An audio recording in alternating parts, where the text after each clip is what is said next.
베드로 후서 1장 15절로 마지막 21절까지 한 절씩 교독하시고 마지막 21절 합독하도록 하겠습니다. 제가 먼저 15절을 봉독하겠습니다. 내가 힘써 너희로 하여금 내가 떠난 후에라도 어느 때나 이런 것을 생각나게 하려 하노라. 우리 주 예수 그리스도의 능력과 강림하심을 너희에게 알게 한 것이 교묘히 만든 이야기를 따른 것이 아니요 우리는 그의 크신 위엄을 친히 본 자라.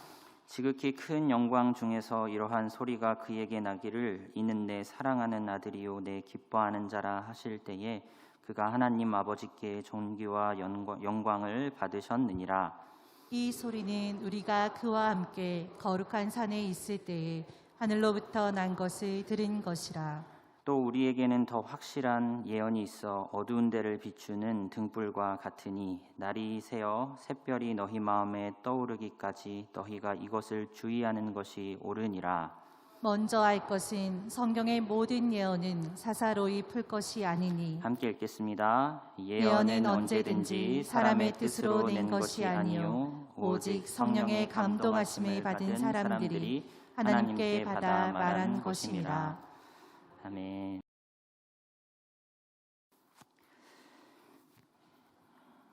네, 베드로는 예수님의 제자였습니다. 베드로는 분명히 알았습니다. 예수는 단순히 여러 랍비 중에 한 사람이 아니라 하나님의 아들 메시아라는 것을 베드로는 분명히 알았죠. 그는 잊을 수 없는 변화산상에서의 경험을 오늘 본문에서 진술하고 있습니다. 17절, 18절에 지극히 큰 영광 중에서 이러한 소리가 그에게 나기를 이는 내 사랑하는 아들이요 내 기뻐하는 자라 하실 때에 18절 이 소리는 우리가 그와 함께 거룩한 산에 있을 때에 하늘로부터 난 것을 들은 것이라. 베드로는 자신이 떠난 후에라도 후대들이 어느 때나 이와 관련된 사실들을 기억하기를 바랬습니다. 그리하여 이렇게 글로 베드로 후서라는 서신을 남기고 있는 것이겠지요. 베드로가 남긴 이 글은 베드로 후서라 명명되어 신약 성경 전체 27권 중에 한 권을 차지하게 되었습니다. 성경은 하나님의 말씀이라고 합니다. 베드로의 글인데 어떻게 하나님의 말씀이라고 할 수 있단 말입니까? 바울의 글이고 마태의 글이고 누가의 글인데 모세의 글이고 이사야의 글이고 말라기의 글인데 어떻게 하나님의 말씀이라고 할 수 있단 말입니까? 21절 말씀에 하나님께 받아 말한 것임이라. 예언은 언제든지 사람의 뜻으로 낸 것이 아니요 오직 성령의 감동하심을 받은 사람들이 하나님께 받아 말한 것임이라. 오늘 설교는 성경의 영감설에 대해 생각해 보고자 합니다. 그와 관련하여 성경의 속성, 필요성, 명료성, 충족성 이런 것들에 대해서도 다루어 보고자 합니다. 그러나 무엇보다 계시에 대한 이야기를 먼저 꺼내고자 합니다. 계시란 무엇인지, 계시의 종류에는 어떠한 것이 있는지, 계시와 성경은 어떻게 연관되는지 한번 생각해 보고자 합니다. 계시는 숨겨진 것을 드러낸다라는 의미를 갖습니다. 하나님께서 자신을 우리에게 계시해 주십니다. 하나님 보이지 않으시잖아요. 우리 눈에는 숨어 계신 것 같잖아요. 하나님이 드러내 보여주시죠. 하나님께서 먼저 자신을 우리에게 드러내어 보여주지 않으신다면 누가 하나님을 찾고 발견하고 알 수가 있겠습니까? 전능하신 무한하신 하나님께서 자신을 인간에게 감추고자 하셨다면 우리는 영영 하나님을 발견할 수, 깨달을 수 없었을 것입니다. 그러나 하나님께서는 자신을 우리에게 드러내어 알려주기를 원하셨고 때문에 우리는 하나님을 알 수 있게 된 것이지요. 우리는 언제나 하나님보다 앞설 수 없습니다. 하나님이 알려주셨기에 우리가 하나님을 알 수 있는 것이고 하나님이 알려주신 만큼 우리는 하나님을 알 수 있는 것입니다. 하나님을 제대로 알려면 하나님이 알려주시는 대로 하나님을 알아가야 합니다. 계시 의존적으로 사색해야만 하나님을 바르게 알 수 있습니다. 계시를 떠난 사색만으로는 길을 돌아가는 것이며 정확한 하나님을 제대로 포착할 수 없습니다. 우리는 하나님을 분석할 수 없습니다. 연구의 주도권을 인간이 줄 수 있는 것이 아닙니다. 우리는 신 앞에, 하나님 앞에 겸손해야 합니다. 하나님을 믿어야 하고 하나님께 알려달라고 겸손히 간구해야 합니다. 하나님이 허락하신 계시를 바르게 깨달을 수 있게 해달라고 겸손히 간구해야 합니다. 혹자는 이해되면 믿겠다, 내가 이해되면 믿겠다라는 이러한 방식은요, 하나님 앞에서는, 하나님께는 통하지 않습니다.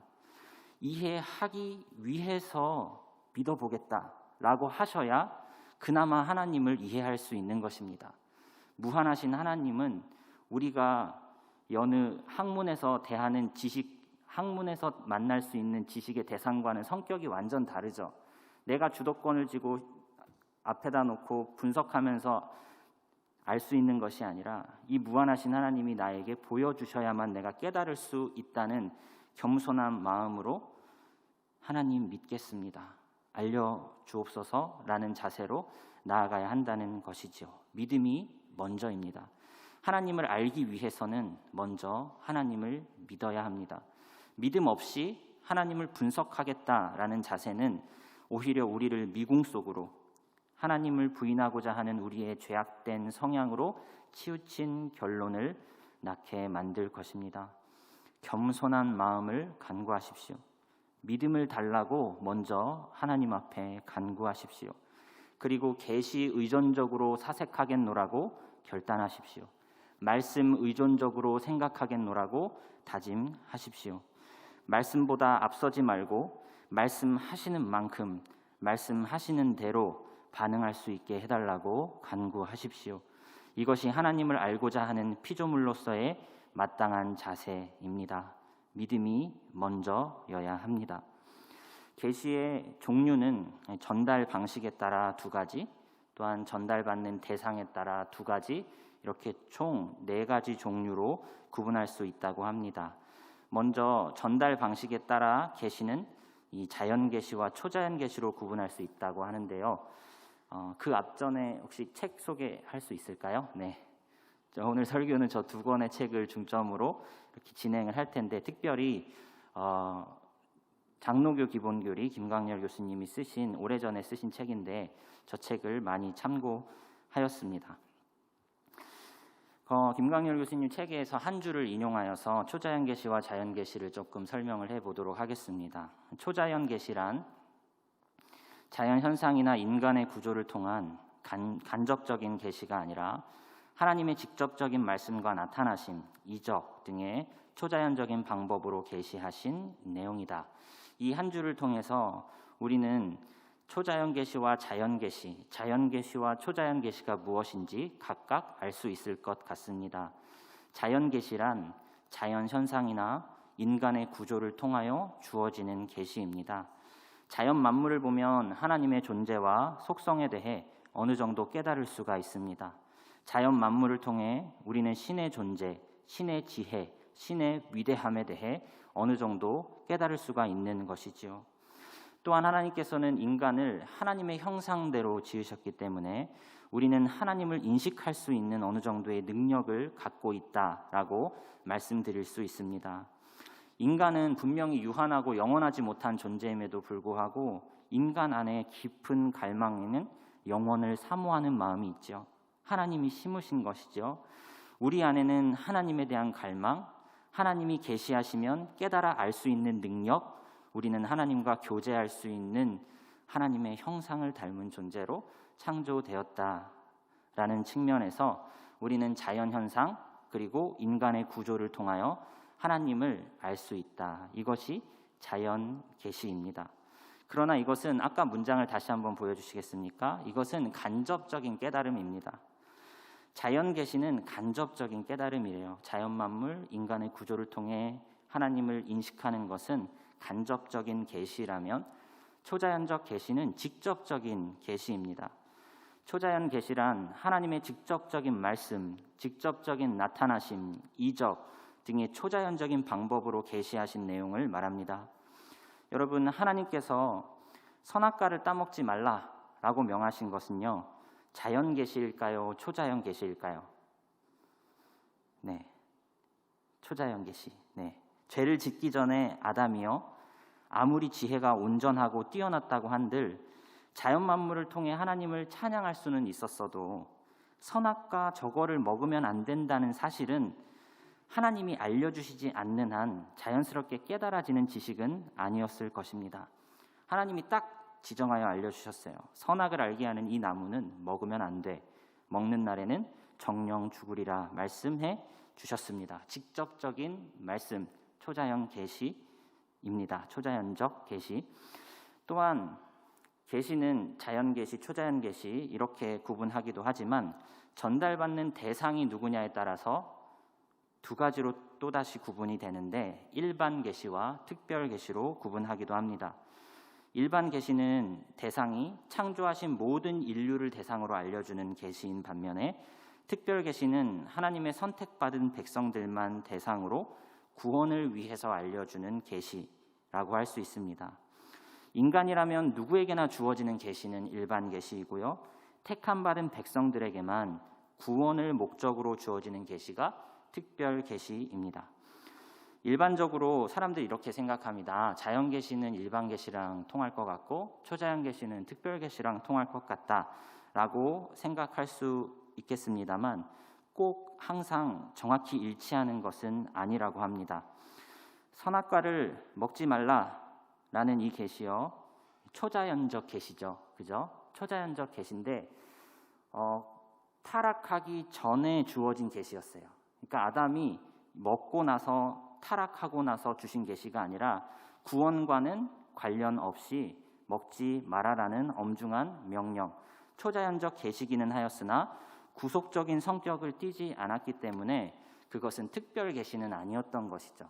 초자연 계시이나 선악과를 먹지 말라라는 지시는 초자연적 계시이나 구원과는 관련이 떨어지는 특별 계시는 아니었다라는 면에서 초자연적 계시와 특별 계시가 언제나 일치하는 것은 아니다라고 생각하실 수 있었으면 좋겠습니다. 인간이 타락한 이후로는요, 일반 계시만으로는 하나님을 깨닫지 못하게 되었습니다. 자연 만물을 통해서 하나님을 온전히 찬양하던가요? 그러지 못하잖아요. 특별한 하나님의 역사가 아니고는 인간 스스로 가만히 그냥 놔두면은 하나님을 온전히 찬양하지 못하죠. 인간 스스로의 지성이나 감정이나 의지로는 하나님을 찾지도 않는 존재가 되어버렸기 때문에 하나님이 주권적으로 특별한 계시를 베풀지 않고서는 우리는 하나님을 하나님께 나아갈 수 없게 된 것이죠. 우리를 구원하시기 위하여서는 하나님이 자연 계시가 아니라 특별한 계시를 우리에게 베푸셔야 했다는 것입니다. 아까 두 번째 책으로 소개한 이 라영환 교수님이 쓰신 책에 칼빈의 사상을 살짝 요약한 부분이 있는데요. 칼빈은 자연 계시는 결코 타락한 피조물들을 참되신 한 분 하나님께로 인도할 수 없기 때문에 창조주 하나님께 나아가는 데는 특별 계시에 속하는 성경이라는 교사가 필요하다고 주장하였다. 타락한 피조물들을 자연 상태로 두었다가는 하나님께로 나아가지 못하기 때문에 주님은 성경이라는 특별 계시를 우리에게 주셨다라고 말씀드릴 수 있겠습니다. 성경은 특별 계시입니다. 그런데 성경이 보통의 특별 계시와는 조금 차이점이 있어요. 네, 그것을 표로 좀 정리를 해 보았는데요. 제가 한번 그 표를 좀 띄워주시고 제가 김광열 교수님이 쓰신 글을 읽어보도록 하겠습니다. 특별 계시가 직접적으로 전달되는 것이라면 성경은 인간 저자가 문자 기록 행위를 통해서 간접적으로 전달된다라는 점. 특별 계시가 하나님의 현현이나 환상, 언어 행위 등의 임시적 매체를 통해서 전달되는 반면 후자는, 그러니까 성경은 문자의 기록이라는 항구적 매체를 통하여 보존된다는 점.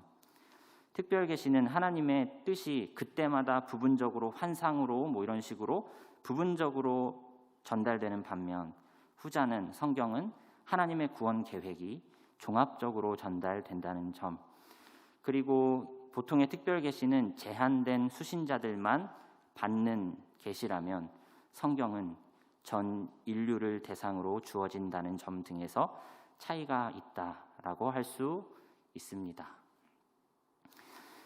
성경이 우월하다고 말씀을 드려야 될까요? 성경이 있는 게 감사하다라고 해야 되겠죠. 네. 또한 특별 계시인 성경을 제대로 이해하기 위해서는요, 특별한 성령의 조명이 필요하다고 말씀드릴 수 있습니다. 그렇죠? 전 인류를 대상으로 하여서 성경이 주어져 있지만 그 성경을 통해서 하나님께 나아가는 데는 인간 스스로의 지성만으로는 부족하고, 왜요? 죄악으로 부패된 지성이기 때문에 성령의 내적 조명이 있어야만 그 말씀에 반응할 수 있다라고 말씀드릴 수 있습니다. 성경의 저자는 성령이시죠. 인간 저자에게 성령이 감동하사 하나님의 뜻이 오롯이 담기는 글이 되게 하셨습니다. 따라서 우리는 성경을 읽을 때에 인간의 생각으로서가 아니라 성령의 조명하심을 간구하며 성경을 대해야 하는 것입니다. 성경이라는 눈에 보이는 이 외적 증거가 주어졌다고 해서 모두가 다 하나님께 나아가는 것은 아닙니다. 성령의 조명하심, 내적 증거를 일으켜 내적 증거로 역사해 주셔야만 성령이 우리는 성경을 통해 하나님을 바르게 깨달아 갈 수 있는 것입니다. 그러니까 처음부터 끝까지 주님을 안다라는 것의 이 주도권은 내가 쥐고 있는 게 아니라 하나님이 쥐고 계신 것이죠. 우리는 하나님께서 계시해 주시는 만큼만 알 수 있습니다. 겸손해야 합니다. 경건해야 합니다.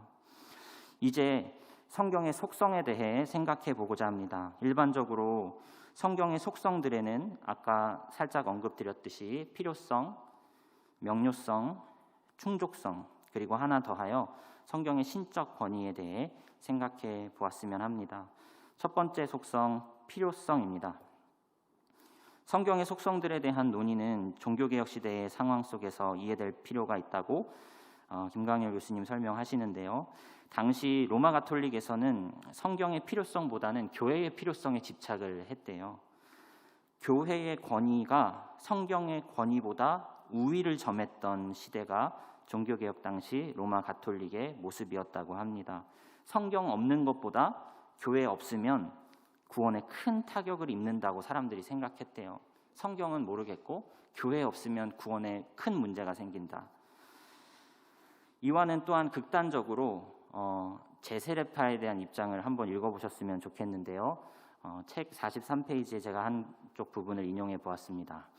반면에 제세례파는 객관적인 성경의 말씀보다 주관적으로 감지되는 내적 말씀을 강조했다. 성경의 글들은 죽은 글자에 불과하며 마음속에 부딪히는 신비한 음성만을 강조했다. 양극단의 태도가 보이십니까? 교회의 권위나 해석을 성경보다 우위에 점하는 것. 나는 성경 안 보고 교회가 시키는 대로 하겠습니다. 이러한 태도, 로마 가톨릭의 태도였고요. 또한 나는 성경 없이 개인적으로 주어지는 신비한 음성으로 신앙생활을 하겠습니다. 라고 하는 이 제세례파의 또한 태도. 성경의 객관적인 계시 내용이 절대적으로 필요하다라고 개혁자들은 주장했습니다. 교회의 권위보다 내적으로 부딪히는 신비한 음성보다 객관적인 계시의 내용이 주님을 알아가는 데 필요하겠습니다. 라는 의미에서 성경의 필요성이 대두되는 것이지요. 성경 중심의 신앙생활을 하되 성경을요 주관적으로 해석하는 신앙생활 말고요 객관적으로 해석하는 신앙생활이 절대적으로 필요합니다. 성경이 손에 주어졌는데 신비적으로 해석하고 주관적으로 해석하는 것은 제세례파의 어떠한 방향과 일치하는 것 같아요. 객관적으로 해석하는, 성경을 객관적으로 해석하는 신앙생활이 절대적으로 필요하다는 것입니다. 이에 대해 칼빈은 성경에 숨겨진 의미를 발견하려고 하지 말고 성경 저자가 대놓고 드러내 보여주는 그 주제가 무엇인지 그것을 발견하는 것이 해석자의 과제다라고 보았습니다. 성경을 보면서 무슨 영험한 신비적인 문자 뒤에 감춰진 의미를 발견하고 깨닫는 것이 해석자의 과제가 아니라 성경 저자가 역사적인 배경으로 인간의 언어로 글의 문법적인 법칙을 따라서 주제를 무엇이라고 심어 놓았는지를 그냥 자연스럽게 발견하는 것이 성경 해석자의 과제. 이렇게 해야 주관적인 해석을 피하고 객관적인 해석으로 나아갈 수가 있겠다라는 것이지요. 그래서 칼빈은 성경 본문에 기록된 단어들, 이 중에서 수사학적인 요소가 무엇인지, 이 중에서 역사적 상황은 어떠한 것인지를 고려하여서 정말 성경의 저자가 첫 번째 독자에게 전하고자 하는 메시지가 무엇이었는지를 객관적으로 드러내야 한다고 주장했습니다. 이와 같은 성경의 해석 방식을 역사적, 문법적 해석 방식이라 부릅니다. 성경의 언어를요, 너무 비유적으로, 너무 주관적으로 풀지 말고요, 문법적으로 그냥 글을 쓰는 앞뒤 문맥에 따라서 자연스럽게, 그리고 또한 성경을 우리 시대의 사고의 틀로 생각하기 이전에 당시 첫 독자들이 직면한 역사적 상황을 고려하여 저자의 의도가 무엇이었는지 우선적으로 그 객관적인 의미를 드러내야 된다고 본 것입니다. 이러한 접근 방식을 통해 저마다의 주관적 해석의 오류를 극복하고자 했던 것이죠. 성경 중심의 신앙생활이요, 주관적으로 해석하면 건강하지 못하는 것이죠. 성경 중심의 신앙생활 하시되 객관적으로 해석하는 신앙생활을 추구해야 한다는 것입니다. 하나님의 계시는요, 목사님, 하나님의 계시는요, 인간의 문자에 매이지 않습니다.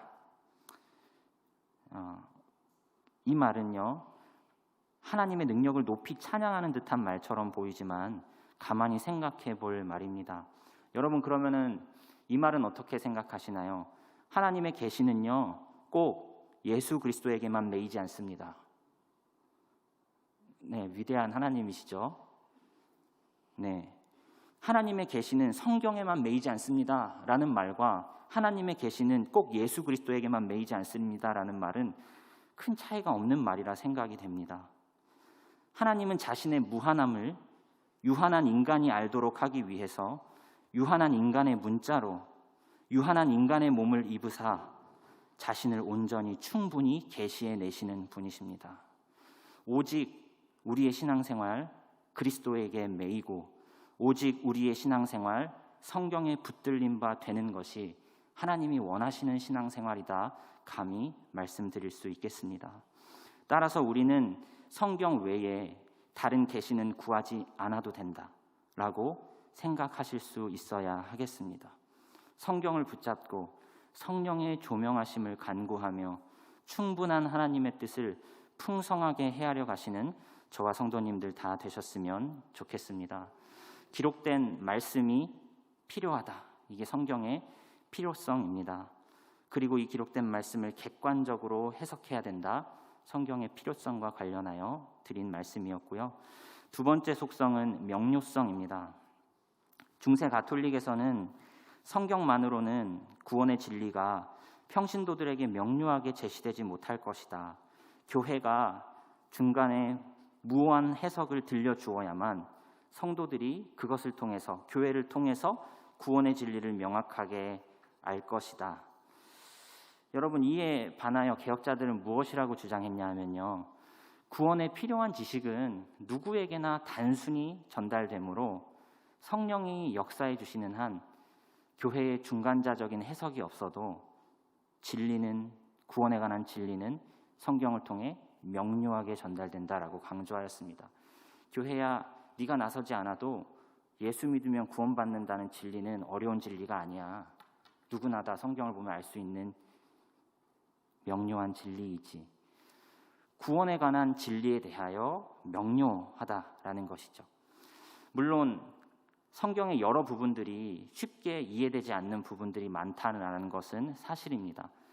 때문에 성경을 보다 풍성하게 이해하고 풍성하게 적용하기 위해서는 성경의 배경 연구, 원어, 교리, 성경 해석 방법 등에 대한 공부를 하게 된다면 보다 더 진리의 풍성함을 만나게 될 것입니다. 따라서 성경이 명료하다라는 이 사실이 성경을 공부할 필요가 없다라는 말과 연결되어서는 안 됩니다. 구원에 관한 진리에 있어서는 명료합니다.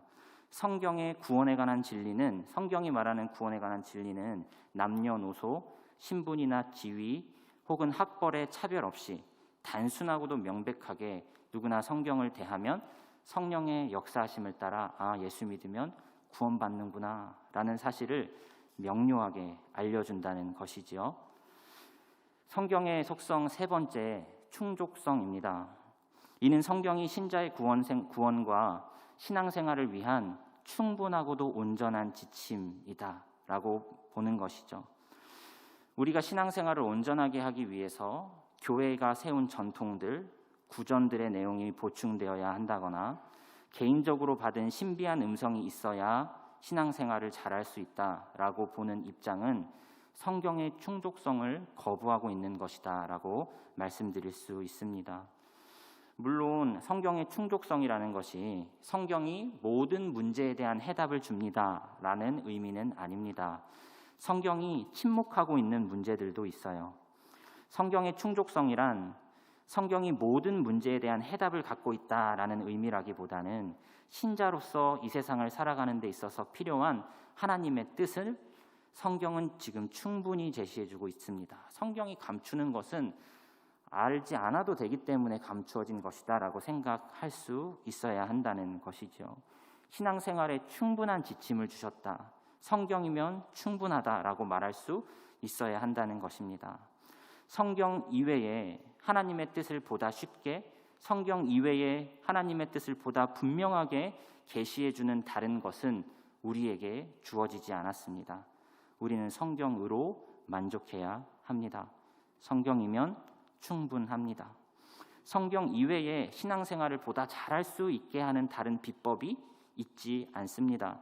여러분, 성례, 성만찬, 세례, 기도, 금식, 성경이 제시하는 다른 어떠한 은혜의 수단들도 모두 성경의 그늘 아래에 있어야 합니다. 말씀에서 벗어난 성례, 말씀에서 벗어난 기도, 말씀에서 벗어난 다른 경건의 훈련 양식들이 있다면 그것이 유익할까요? 그것은 제 길을 벗어난 인간적인 헛된 열심에 불과한 것이다 말씀드릴 수 있겠습니다. 성경이면 충분하다라고 하는 것이요, 또한 오해하시지 않았으면 좋겠는 것은 성령의 역사를 배제한다라는 뜻은 아닙니다. 성령의 내적 조명의 역사가 있어야만 말씀을 올바로 깨달을 수 있다라고 분명히 또 말씀을 드렸고요. 그러나 성경 외적으로 성령의 역사가 분명히 일어난다라고 할 때에 그 기적과 같은 이적과 같은 역사들이 기록된 성경의 내용과 무관하거나 성경의 내용과 상충되거나 성경과는 상관없이 행해지는 기적, 우리는 그런 성령의 역사, 그런 신비주의는 배제해야 한다고 말씀드리고 싶은 것입니다. 예수께서 병자를 고치시고 기적을 일으키신 이유는 자신의 치료자 되심을, 자신의 구원자 되심을 알리시기 위한 것이었죠. 그냥 인기를 얻기 위해서 생리를 금리로 바꾸는 그런 의미 없는 기적이 아닌 것이죠. 그냥 사람들의 호기심을 자극하고 어떠한 세속적인 이익을 주겠다라는 기적이 아니었던 것이죠. 그래서 우리는 기적이 일어난다라고 했을 때에 이것이 성경과 하나님 나라와 무슨 관련이 있는가를 생각하여 분별할 수 있어야 한다라는 것이죠. 일어날 수 있습니다. 일어날 수 있어요. 하지만 성경이 더 우리를 분별력 있게 만든다라는 것이죠. 성경 앞에서 성령의 역사를 간구하시기 바랍니다. 여러분, 성경 보실 때 성령을 열심히 의지하셔야 돼요. 성경이 눈앞에 없는 상황에서 성령을 열심히 의지하시는 자세는 좀 조심하시라고 말씀드리고 싶습니다.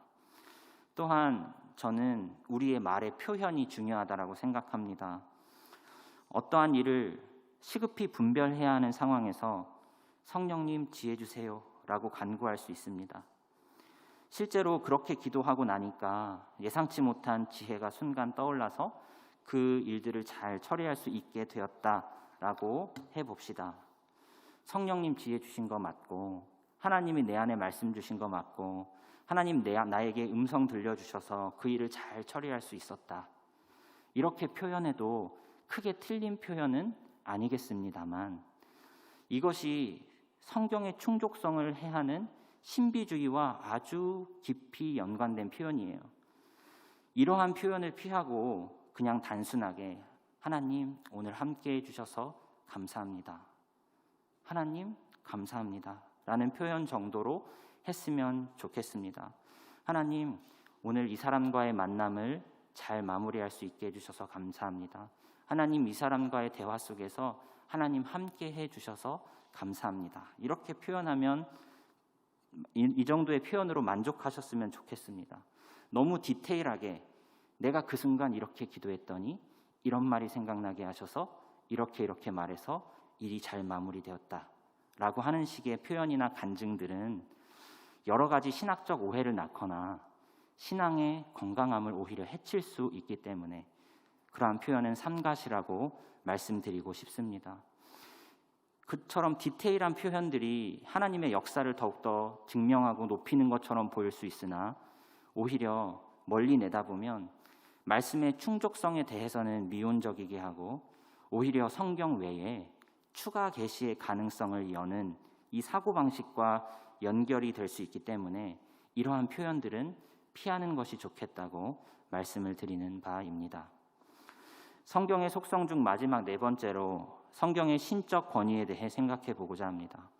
성경의 신적 권위는 교회를 통해 세워진 것이 아니지요. 역사를 보시면 AD 90년에 얌니아 회의를 통하여서 성경의 39권이 정경으로 선포되고 AD 397년 카르타고 회의를 통해 신약 성경 27권이 정경 이미 선포되었다라는 역사적 기록이 있습니다. 이 시기에 성경이 비로소 권위를 확립하게 되었구나라고 생각하시지 말아야 합니다. 성경은요 이미 쓰여진 순간부터 권위를 갖고 있었어요. 90년, 397년이 되어서 사람들의 의견을 하나로 모으게 된 것뿐이지 저때 선포가 성경의 권위를 가중시킨 것은 아니다라는 것이죠. 사람이 성경에게 권위를 준 것이 아닙니다. 성경의 권위에 사람들이 굴복해 오다가 그 시기에 성경의 권위를 함께 인정하자라고 선언한 것뿐입니다. 성경의 내용이 무오하기 때문에 성경이 권위를 갖는 것도 아니고요. 성경이 많은 사람들을 감동시켜 왔기 때문에 세계적인 베스트셀러이기 때문에 성경이 권위를 갖는 게 아니고요. 그러한 현상은 성경이 하나님의 말씀이라는 사실에 대한 결과일 뿐이지 성경이 실효성이 있기 때문에 하나님의 말씀인 것은 아닙니다. 여러분 그럼 내게 실효성을 발휘하지 못할 때는 성경은 하나님의 말씀이 아닙니까? 많은 사람들에게 성경이 효력을 발휘하지 못한다 할지라도 성경은 하나님의 말씀입니다.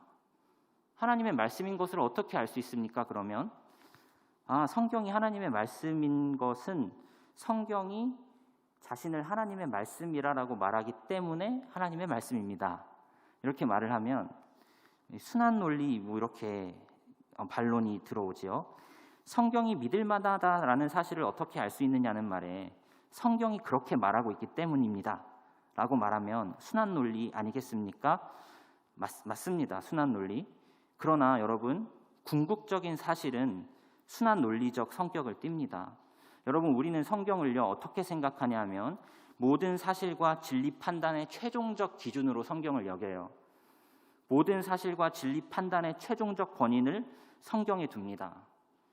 인간의 어떠한 송사나 여러 가지 영적인 분별력의 최종 권위를 성경에서 부여하고 성경으로 결론을 내리는 신앙생활을 하는데 성경이 하나님의 말씀인 줄을 누구를 통해서 입증받아야 하겠습니까?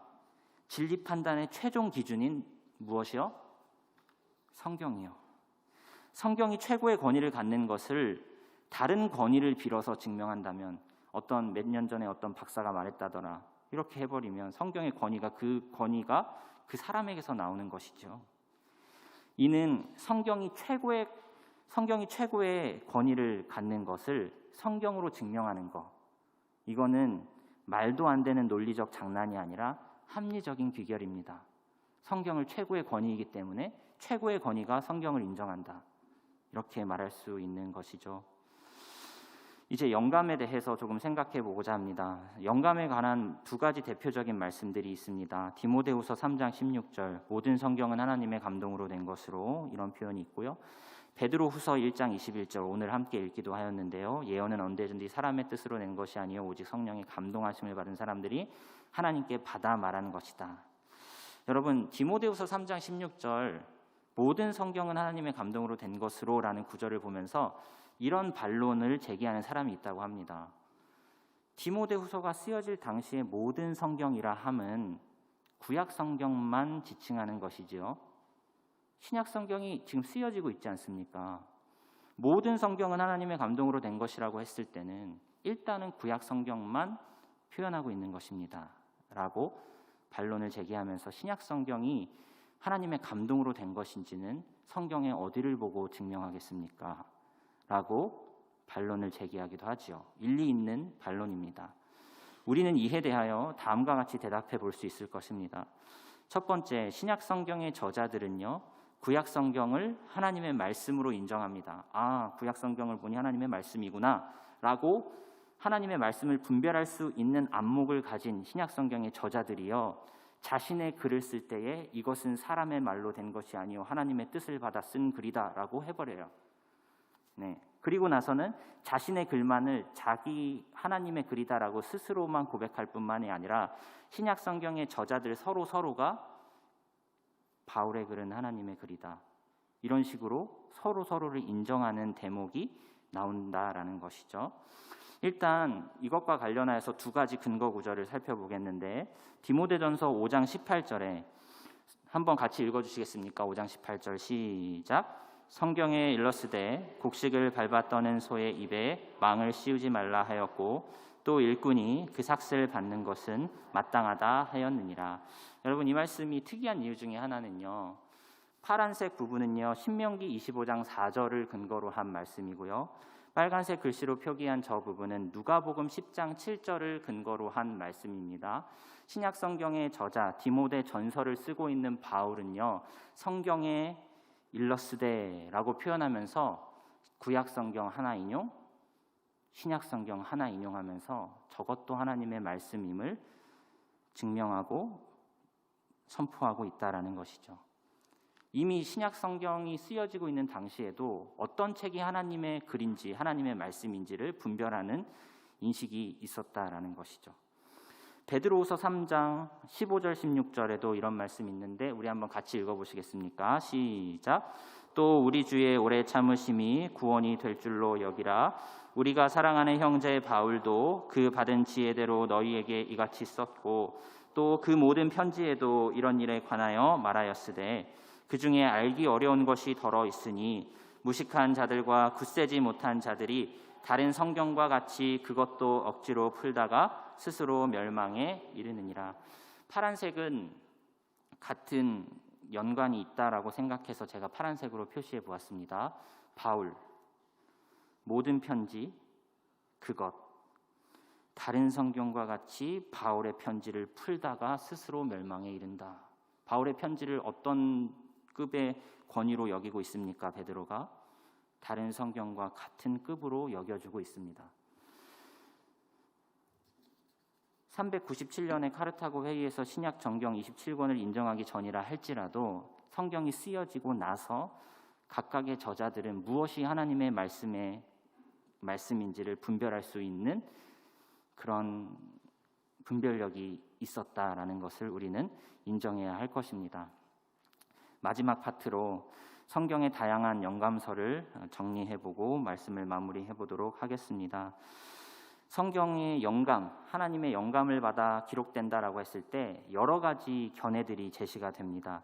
간단히 두 가지 방식으로 분류를 해보면 영감의 성질에 따른 분류와 영감의 정도에 따른 분류로 나누어 볼 수 있는데, 첫 번째 영감의 성질에 따라 기계적 영감설이라는 것이 있습니다. 말 그대로 주시는 말씀을 기계적으로 받아 적어서 성경이 되었다, 하나님의 말씀이 되었다. 물론 하나님의 말씀을 받아쓰기 해서 기록한 부분도 성경에 분명히 있습니다. 그러나 대체적으로 하나님께서는 인간 저자들의 성격, 혹시 이거 내용이 있을까요? 인간 저자들의 성격, 자라온 배경, 지식, 정도 등을 정지시키지 않고 성경을 기록하게 하신 것이기 때문에 인간 저자의 어떠한 자라온 성격이나 배경과 지식의 정도 등이 녹아져 있기 때문에 성경은 기계적 영감의 성격을 갖고 있지 않다라고 우리는 받아들이지 않는다는 거죠. 분명히 기계적으로 쓴 부분이 일부는 있지만 전체적으로 기계적 영감서를 인정할 수는 없다는 것이죠. 마태의 글은 마태의 글답고 누가의 글은 누가의 글답고 바울의 글은 바울의 글다우면서도 여전히 하나님의 말씀이다라고 말할 수 있다라는 것이죠. 이 영감의 성질에 따라 그 두 번째 동력적 영감설이 있었습니다. 아까 PPT 다시 한번 보여주시면요. 성경은 종교적 통찰력이 뛰어난 사람들에 의해서 기록된 것이다. 하나님의 초자연적인 개입 없이 인간의 경험을 녹여낸 글이다. 하나님이 쓸 때 뭐 이렇게 지시한 것이 아니라 그냥 내가 경험한 하나님은 하면서 인간의 주관적인 경험을 서술한 산물에 불과하다. 따라서 성경은 순전히 인간의 글이며 때문에 오류가 간혹 있을 수도 있다라고 보는 것이 동력적 영감입니다. 하나님 도움 없이 혼자서 동력을 일으켜서 썼다. 우리 이것 인정할 수 있겠습니까? 오류가 있을 수도 있다. 순전히 인간의 경험의 산물이다. 우리가 인정하는 가장 올바른 견해라고 생각하는 것은 세 번째 유기적 영감설입니다. 신적 요소와 1번의 신적 요소가 강조되었죠. 두 번째 동력적 영감설의 인적인 요소가 강조되어 있죠. 이 두 요소가 유기적으로 구분할 수 없이 유기적으로 결합되어서 하나님께서는 인간적인 요소들을 충분히 사용하시되 모든 죄와 오류의 영향으로부터 보호하셔서 그의 뜻이 온전히 계시되게 하셨다. 인간적인 것도 녹아있지만 오류 없이 하나님이 역사하셔서 유기적으로 영감하셨다라고 우리는 생각할 수 있어야 하겠다는 것입니다. 마지막 파트로 다음으로 영감된 범위, 영감된 정도에 따라서 역시 세 가지 견해가 있는데 영감의 범위에 따라 첫째로 부분 영감설이 있습니다. 성경에서 서술되는 내용들 중에 지리적 사실, 역사적 사실, 문화적 내용은 조금 틀릴 수도 있다. 오류가 있을 수도 있으나 예수님께서 직접 진술하신 내용 그리고 교리적인 진술의 내용은 오류가 없다. 그러니까 문화적인 거, 역사적인 거, 지리적인 거는 영감하지 않으셨고 예수님이 직접 하신 내용과 교리의 진술들만 영감하셨다. 이게 부분 영감입니다. 성경의 역사적 사실에는 좀 뻥이 있을 수 있다. 뭐 이런 식인 거죠. 오류가 있을 수 있다. 이렇게 말을 하는 것입니다. 둘째로는 우리가 받아들이지 않죠. 첫 번째도 받아들일 수 없고 두 번째를 한번 생각해 보시면 사상만의 영감입니다.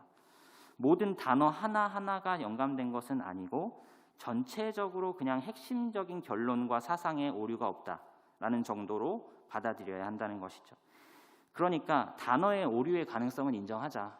이 단어 틀릴 수 있다. 이 토시 틀릴 수 있어. 이 정도 인정하고 그러나 넓게 봤을 때 사상에는 오류가 없지.